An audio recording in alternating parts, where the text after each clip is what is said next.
Bit of a busy morning. Start off with an interview with a recruiter. Had that in a coffee shop. Then I went to the gym for quite a long workout. It was probably about an hour and a half. Had a shower. Uploaded a video to YouTube while I was showering. Just got a pie.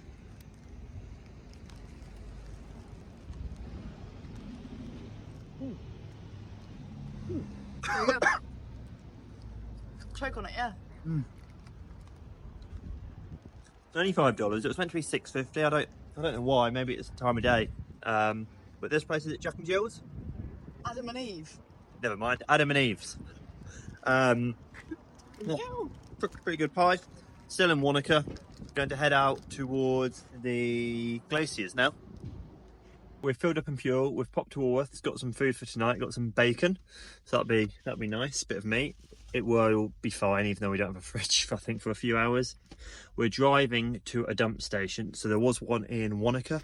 Actually, there's two in Wanaka. We couldn't find the first one. We drove around in circles for like 10 minutes. No idea. The second one, right at the centre, by where the river is, in the town centre. But there's a festival on this weekend there. So that region just seems to be under basically gridlock. Absolute nightmare. So we've got about a 2-hour drive to reach the dump station. But luckily, that 2-hour drive is in exactly the direction in which we're heading. And then we've got another, half an hour, 45-minute drive to actually reach the campsite we're staying on tonight, where we're then going to go and see the glacier.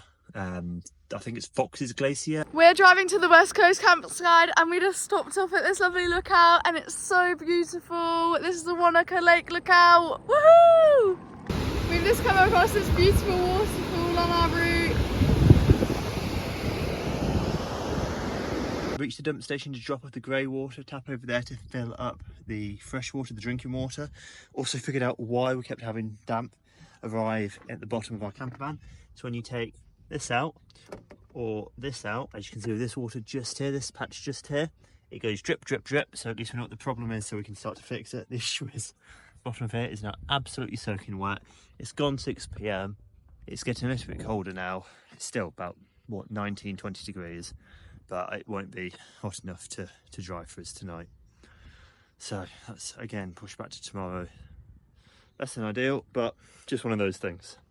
Had some salad left over from yesterday, so put some olive oil and some balsamic vinegar over it while I cook up the main course, which will be pasta. Cheers! The gas canister ran out halfway through cooking the bacon. Not a big problem, we've got another one in the van, but good to know that one canister lasts us about 3 to 4 days. Dinner served, and we've got some matriciani, which is a spicy tomato pasta from Rome.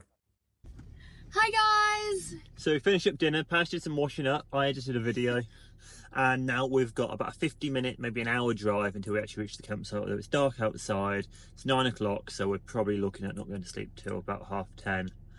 Oops. Although apparently there's a salmon cafe at this campsite we're going to, just near Fox Glacier on the west coast of New Zealand. So we'll see what that's like. Maybe we'll go to the cafe. I really like salmon, so I hope we do. We're just driving up the road on the west coast, but it's really dark at the moment. It's like 9 o'clock, 10 o'clock at night. So the sun's set and we were just driving on the road and then some deer were in the middle of the road, so we did nearly hit them. We had to do like an emergency stop. There were 2 of them, like a girlfriend and boyfriend situation. Or mum and baby. And we've also seen raccoons and rabbits. So when you're driving along here, be so careful because there might be animals just on the road. So you don't want to run them over because you might traumatise yourself and kill an animal.